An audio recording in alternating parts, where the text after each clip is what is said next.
Les mots du voiturier m'ont percuté comme un TGV lancé à pleine vitesse. Votre femme est partie avec un autre homme il y a environ 1 heure, monsieur. Je me tenais dans le hall de l'hôtel Dieu à Lyon encore dans ma tenue de chantier tenant le bouquet de l'anniversaire que j'avais traversé la ville pour lui offrir, 24 roses rouges ses préférées. Le voiturier, un gamin d'à peine 22 ans, avait l'air mal à l'aise.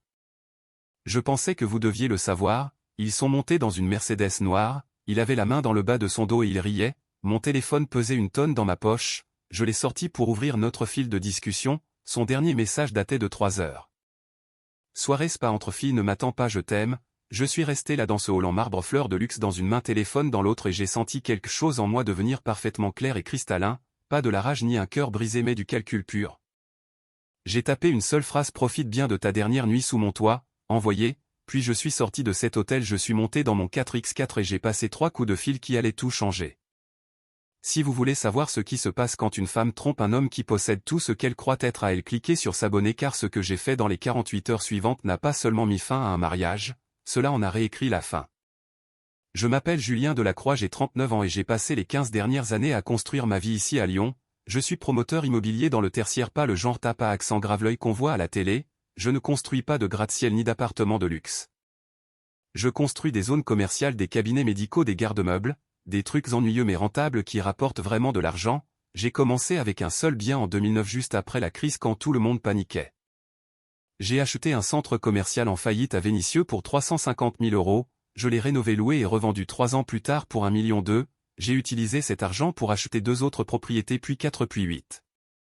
À 35 ans, je possédais 17 biens commerciaux dans toute la métropole lyonnaise pour une valeur totale d'environ 40 millions d'euros et un revenu net annuel de 2,8 millions, et ma femme Valérie n'en avait aucune idée. Laissez-moi rembobiner. J'ai rencontré Valérie il y a 8 ans lors d'un gala de charité, elle était déléguée médicale, belle, confiante, le genre de femme qui sait captiver une salle. J'étais là parce que je faisais des dons pour l'hôpital pédiatrique. Elle m'a abordé au bar: tu as l'air de vouloir être n'importe où sauf ici. J'ai ri: c'est si évident, seulement pour quelqu'un qui ressent la même chose. Nous avons parlé pendant 2 heures, elle était intelligente, drôle, ambitieuse. Elle m'a dit qu'elle en avait assez des hommes qui ne supportaient pas une femme qui réussit. Je lui ai dit que j'en avais assez des femmes qui ne s'intéressaient qu'à ce que je pouvais leur acheter. Alors tu fais quoi, m'a-t-elle demandé. De l'immobilier, ai-je répondu. Des petits biens surtout, rien de passionnant. Ce n'était pas un mensonge, juste incomplet. Nous sommes sortis ensemble pendant 1 an, nous nous sommes mariés en 2017 et je ne lui ai jamais révélé l'image complète. Voilà le truc avec la richesse, ça change les gens. Pas celui qui la met, ceux qui l'entourent. J'ai appris cette leçon tôt. Quand j'ai gagné mon premier million, je sortais avec une femme nommée Aurélie. Dès qu'elle l'a su, tout a changé. Soudain, elle voulait une plus grosse bague, un appartement plus chic, des sacs de créateurs. Elle ne voulait pas de moi, elle voulait mon portefeuille. Alors quand j'ai rencontré Valérie, j'ai pris une décision. Je garderai mes finances privées, pas cacher mes privés. Je lui ai dit que je possédais quelques biens, que je m'en sortais bien. Je conduisais un utilitaire normal, un Land Rover de 2015. Je vivais dans une maison agréable mais pas extravagante dans les Monts d'Or. Je ne portais pas de Rolex, je ne voyageais pas en première classe et je ne parlais pas d'argent. Je vivais simplement et pendant un moment ça a marché. Valérie gagnait bien sa vie, environ 80 000 € par an. Elle payait sa voiture, ses vêtements, ses dépenses. Je payais le crédit immobilier, les charges, les courses. On partageait les vacances. Ça semblait égal, équilibré. Elle ne demandait jamais rien sur mon entreprise, ne cherchait jamais à voir les relevés bancaires ou les avis d'imposition et je ne proposais jamais. Mais au fil des années, j'ai commencé à remarquer des choses, des petits commentaires, des petites rancœurs. Le mari de ma copine Karine vient de lui acheter une Tesla. Pourquoi on ne va jamais dans des endroits chics? J'ai vu un sac magnifique aux Galeries Lafayette, 3 000 €, tu te rends compte? Elle le disait comme si elle se moquait du prix, mais ses yeux racontaient une autre histoire. Elle voulait ce sac, cette voiture, cette vie et elle m'en voulait de ne pas la lui donner. La vérité c'est que j'aurais pu lui acheter 10 Tesla sans sourciller, mais je voulais voir si elle m'aimerait sans tout ça. Il s'avère que non. La liaison a commencé il y a environ 6 mois. Je ne l'ai pas capté immédiatement, j'étais occupé à boucler une affaire sur un nouveau bâtiment, gérer les locataires, régler des problèmes de chantier, mais les signes étaient là, des rentrées tardives, des dîners de travail, un nouveau parfum. Elle a commencé à s'habiller différemment, plus d'efforts, plus de peau, pas pour moi, pour quelqu'un d'autre. Il s'appelait Cédric Morel, je l'ai découvert par accident, je récupérais ses vêtements au pressing, elle m'avait demandé de passer les prendre en rentrant et le ticket est tombé du sac. Ce n'était pas pour le pressing, c'était pour un hôtel, l'Intercontinental au centre de Lyon, 450 € la nuit, date il y a 3 semaines, le soir même où elle m'avait dit être à une conférence de vente. Je suis resté sur le parking à fixer ce ticket et j'ai senti le sol se dérober sous mes pieds. Je ne l'ai pas confronté, pas encore. À la place j'ai engagé quelqu'un. Il s'appelait Marc, un ancien flic devenu détective privé. Je veux tout savoir, lui ai-je dit. Qui, quand, tout, combien de temps? Tu es sûr de vouloir savoir, a-t-il demandé. Je suis sûr. 2 semaines plus tard, Marc m'a tendu un dossier, à l'intérieur des photos, des horodatage, des registres d'hôtels, des notes de restaurants, Valérie et Cédric riant, s'embrassant, entrant dans des hôtels à 14 h un mardi.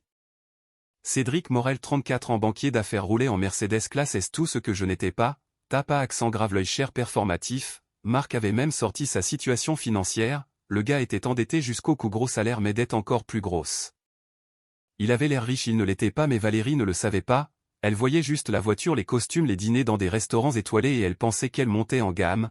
Je me suis assis dans mon bureau ce soir-là, dossier ouvert, photos étalées sur mon bureau.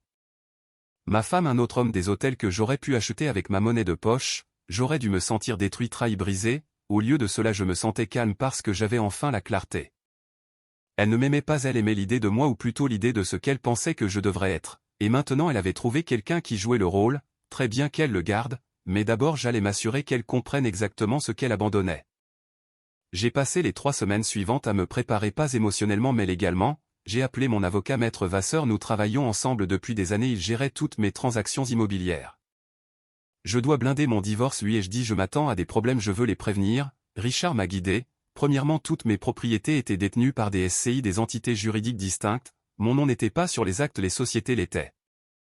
Deuxièmement, j'avais créé ces SCI avant le mariage, ce sont des biens propres. Troisièmement, j'avais été méticuleux pour garder les finances séparées, le nom de Valérie n'était sur aucun compte professionnel, elle n'avait jamais signé un document, n'avait jamais été listée comme associée. Elle n'a aucun droit sur l'entreprise, a confirmé Richard. Mais la maison, qu'en est-il? Elle est à ton nom, mais tu l'as achetée pendant le mariage, elle pourrait arguer que c'est un bien de la communauté. J'ai souri, et si je ne l'avais pas achetée? Richard a haussé un sourcil, qu'est-ce que tu veux dire? Et si une de mes SCI l'avait achetée et que je payais un loyer à ma propre société? Richard s'est reculé, est-ce le cas? C'est le cas maintenant, j'ai tout restructuré. La maison, notre foyer, l'endroit que Valérie pensait que nous possédions ensemble, a été discrètement transféré à l'une de mes holdings. J'ai antidaté un contrat de bail au prix du marché signé par moi en tant que propriétaire via la SCI et locataire, parfaitement légal, parfaitement propre. Puis j'ai fait la même chose avec les voitures, son Audi loué par l'entreprise et attribué comme avantage en nature, les meubles achetés par la SCI fournis dans le cadre de la location meublée. Même les œuvres d'art au mur, des trucs qu'elle avait choisis, qu'elle aimait, appartenaient techniquement à la société. Sur le papier, Valérie ne possédait rien, elle ne le savait juste pas encore. J'ai donné à Marc un dernier travail, je dois savoir quand ils sont ensemble en temps réel. Tu veux les surprendre, je veux un timing parfait. Il a mis en place une surveillance discrète légale et ensuite j'ai attendu. L'appel est arrivé un jeudi soir, j'étais sur un chantier en train de visiter un nouveau bâtiment médical avec mon chef de projet, mon téléphone a vibré. Marc, ils sont à l'Intercontinental, enregistré il y a 20 minutes, chambre 402, j'ai regardé ma montre, 18h47, merci Marc. J'ai raccroché, je me suis tourné vers mon chef de projet, je dois écourter, urgence familiale. J'ai conduit jusqu'au centre-ville, pas à l'hôtel mais chez un fleuriste à 3 rue de là, j'ai commandé 2 douzaines de roses rouges, notre anniversaire était dans 2 semaines mais je n'allais pas attendre, une carte a demandé le fleuriste, pas de carte, je les livrerai moi-même. Je suis entré au Grand Hôtel Dieu à 19h30, sol en marbre lustrant cristal, le genre d'endroit qui facture 18 € le cocktail, j'étais encore dans mes vêtements de travail, jean, bottes, chemise en flanelle. J'avais l'air de sortir d'un chantier, ce qui était techniquement le cas. Le voiturier se tenait près de l'entrée, un jeune gamin, peut-être 22 ans en uniforme bordeaux. Je me suis approché de lui, excusez-moi, je cherche ma femme Valérie Delacroix, l'avez-vous vue? Son visage a changé, mal à l'aise, coupable. Monsieur, je sais, bon, et je dis calmement, j'ai juste besoin de savoir si elle est là. Il a dégluti, votre femme est partie avec un autre homme il y a environ 1 heure, monsieur. Les mots restaient suspendus dans l'air, ils sont montés dans une Mercedes noire, il avait la main dans son dos, il riait. J'ai hoché la tête lentement, merci de me l'avoir dit. Je suis désolé monsieur, ne le soyez pas. Je suis resté là un moment, fleur à la main, et j'ai sorti mon téléphone, ouvert mon fil de discussion avec Valérie, son dernier message, soirée spa entre filles, ne m'attends pas, je t'aime. J'ai tapé une seule phrase, profite bien de ta dernière nuit sous mon toit, envoyé. Puis je me suis retourné et je suis sorti. Je ne suis pas rentré chez moi, je suis allé à mon bureau, j'ai appelé Richard, c'est l'heure, ai-je dit. Tu es sûr? Je suis sûr. D'accord, je dépose la requête demain à la première heure. Ensuite j'ai appelé ma gestionnaire immobilière, Linda, j'ai besoin que tu changes les serrures de la propriété des Monts d'Or ce soir, et j'ai besoin que tu documentes tout ce qu'il y a à l'intérieur, photo, inventaire, la totale. Julien, qu'est-ce qui se passe? Je protège mes actifs. Elle n'a pas posé de questions, j'aurai une équipe là-bas dans 1 heure. Enfin j'ai appelé Marc, j'ai besoin que tu lui remettes la citation à comparaître demain matin à son bureau, tu veux qu'elle soit signifiée au travail. Je veux qu'elle comprenne que ce n'est pas une négociation, considère que c'est fait. Je suis resté assis dans mon bureau jusqu'à minuit à fixer mon téléphone. Valérie n'avait pas répondu à mon texto, elle était probablement avec lui en train de rire, de célébrer, pensant qu'elle s'en était tirée. À minuit 47 mon téléphone a enfin vibré. Valérie, de quoi tu parles? Je n'ai pas répondu. 3 minutes plus tard, Julien, réponds-moi, ce n'est pas drôle. Alors je rentre à la maison, j'ai tapé un seul mot, non. Elle a appelé, je n'ai pas répondu, elle a appelé encore et encore. J'ai éteint mon téléphone et je me suis endormi sur le canapé de mon bureau pour la première fois depuis des mois. J'ai fait une nuit complète. Le lendemain matin, j'étais debout à 6h, douche à la salle de sport café direction un chantier. À 9h15, Marc m'a envoyé une photo par texto, Valérie debout dans le hall de son immeuble de bureau tenant une enveloppe Kraft, son visage était pâle, choqué, la légende délivrée. J'ai fixé cette photo pendant un long moment, puis j'ai rangé mon téléphone et je me suis remis au travail. Elle a appelé 47 fois ce jour-là, je n'ai pas répondu. Elle a envoyé des SMS, nous devons parler, c'est de la folie, tu ne peux pas juste m'enfermer dehors de ma propre maison, j'ai des droits, Julien, s'il te plaît. J'ai répondu une fois à 17h, toute communication passe par mon avocat Maître Vasseur, son numéro est sur les papiers, c'était tout. À la fin de la semaine, Valérie avait engagé une avocate, elle s'appelait Maître Chantal Renard, agressive chère connue pour dépouiller les hommes au tribunal des affaires familiales. Elle a envoyé à Richard une lettre exigeant un accès immédiat à la maison, aux voitures, aux dossiers financiers, menaçant de sanctions si je ne m'exécutais pas. Richard m'a appelé, elle attaque fort, laisse-la faire. Julien, elle va argumenter que tu caches des actifs, que les SCI sont une façade, que tu essaies de la frauder. Peut-elle le prouver? Non, mais elle peut faire du bruit. Laisse-la faire du bruit, et je dis j'ai de la paperasse remontant à 8 ans, tout est propre. D'accord, mais sois prêt, ça va devenir moche, ça l'est déjà. La première audience a eu lieu 2 semaines plus tard, ordonnance de non-conciliation qui obtient quoi pendant que le divorce est en cours? Valérie voulait la maison, sa voiture et 10 000 € par mois de pension alimentaire temporaire. J'étais assis en face d'elle dans la salle d'audience, elle ne me regardait pas. Chantal s'est levée, votre honneur, ma cliente a été mise à la porte de son domicile sans préavis, sans accès à ses affaires et sans soutien financier. La juge, une femme d'une 60aine d'années nommée Béatrice Martin, m'a regardé. Monsieur Delacroix, Richard s'est levé, votre honneur, la propriété en question n'appartient pas à Monsieur Delacroix, elle appartient à Delacroix Holdings SCI, une société établie en 2014. Monsieur Delacroix est locataire. Chantal a ricané, c'est absurde, il essaie de cacher des actifs. Je ne cache rien, a interrompu Richard, je clarifie la propriété, la SCI possède le bien, Monsieur Delacroix paie un loyer, Madame Delacroix était une invitée. La juge Martin a froncé les sourcils, Madame Delacroix a-t-elle signé un bail? Non, votre honneur. A-t-elle contribué au crédit immobilier? Il n'y a pas de crédit, votre honneur, la propriété a été achetée comptant par la SCI. Chantal est intervenue, votre honneur, c'est clairement un montage conçu pour. Avez-vous des preuves que c'est un montage, a demandé la juge. Je ai bien, parce que si la SCI a été établie avant le mariage et que Madame Delacroix n'a jamais détenu de part, alors ce n'est pas un bien commun. Le visage de Chantal s'est crispé, nous allons déposer des demandes de communication de pièces. Vous êtes libre de le faire, a dit la juge Martin, mais tant que vous ne pouvez pas prouver le contraire, Monsieur Delacroix n'a aucune obligation de fournir l'accès à une propriété qu'il ne possède pas en nom propre. Elle s'est tournée vers moi, Monsieur Delacroix, où réside actuellement Madame Delacroix? Je crois qu'elle loge chez une amie, votre honneur, et son véhicule appartient aussi à la SCI, il a été restitué à l'entreprise. La tête de Valérie s'est relevée d'un coup, tu as pris ma voiture. Ce n'était pas ta voiture, ai-je dit calmement. La juge Martin a frappé avec son marteau, ça suffit Madame Delacroix, vous devrez prendre vos propres dispositions de logement, Monsieur Delacroix, vous fournirez une liste des effets personnels de Madame Delacroix, elle aura un accès supervisé pour les récupérer. Votre honneur, a commencé Chantal, c'est ma décision, affaire suivante. À l'extérieur de la salle d'audience, Valérie m'a coincé, espèce de salopard, tu vas vraiment faire ça? Faire quoi? Ai-je demandé. Protéger ce qui est à moi, je suis ta femme.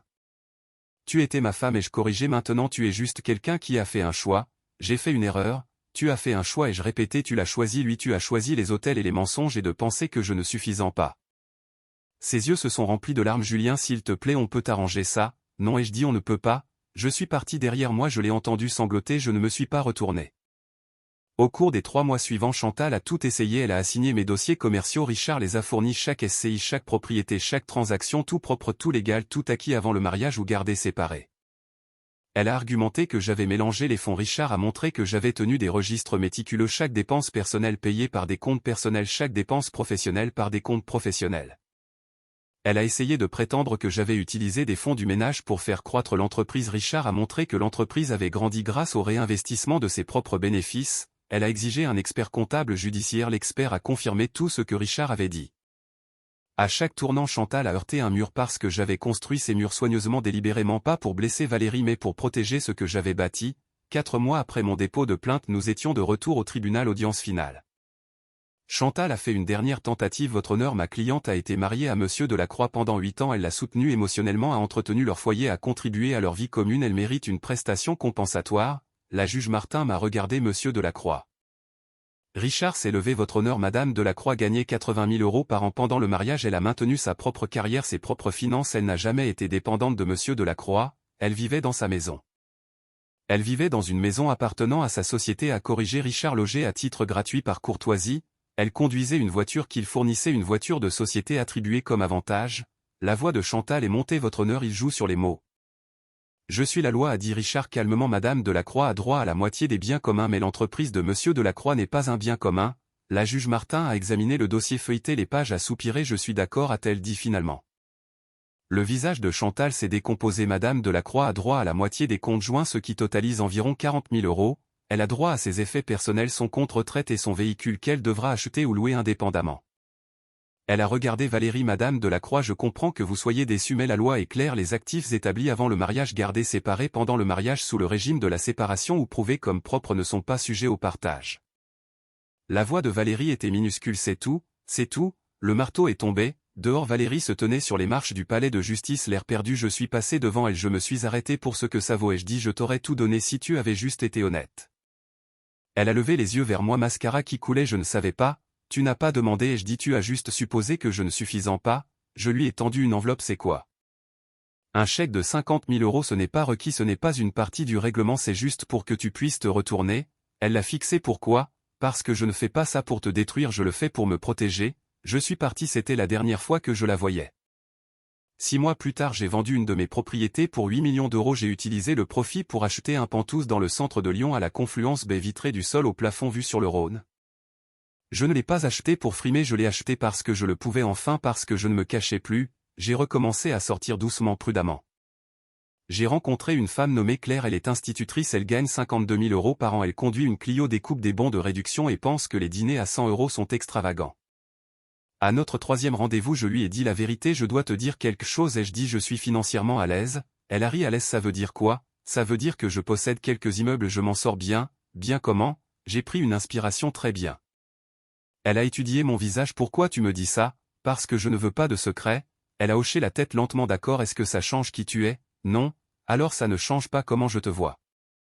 Nous sommes ensemble depuis 1 an maintenant, elle ne connaît toujours pas le chiffre exact et elle n'a jamais demandé parce qu'elle m'aime, moi pas, mon portefeuille. Quant à Valérie, j'ai entendu par des amis communs qu'elle et Cédric ont rompu 3 mois après le divorce. Il s'avère que son style de vie était financé par des cartes de crédit et des prêts. Quand les factures sont tombées, la Mercedes a été saisie, les dîners chics ont cessé, l'illusion s'est brisée. Elle travaille maintenant, même boulot, même salaire, mais elle recommence à zéro seule. Je n'en tire aucun plaisir, mais je ne le regrette pas non plus. Voici ce que j'ai appris, vous ne pouvez pas construire une vie avec quelqu'un qui ne voit pas votre valeur. Vous ne pouvez pas aimer quelqu'un pour qu'il vous respecte et vous ne pouvez pas vous protéger une fois que les dégâts sont faits, vous devez construire les murs avant la tempête. J'ai construit les miens soigneusement, légalement, silencieusement, pas parce que je m'attendais à une trahison mais parce que je respectais trop ce que j'avais bâti pour le laisser sans protection. Quand Valérie est sortie de cet hôtel avec un autre homme, elle pensait marcher vers quelque chose de mieux, elle n'a pas réalisé qu'elle s'éloignait de tout. Si cette histoire vous a touché, commentez. J'ai construit des murs. Si vous avez déjà été sous-estimé, si vous avez déjà protégé ce que vous aviez construit, si vous avez déjà regardé quelqu'un réaliser trop tard ce qu'il avait perdu, celle-ci est pour vous. Cliquez sur s'abonner pour plus d'histoires sur le pouvoir silencieux de la préparation, car la meilleure vengeance n'est pas de leur montrer ce qu'ils ont perdu.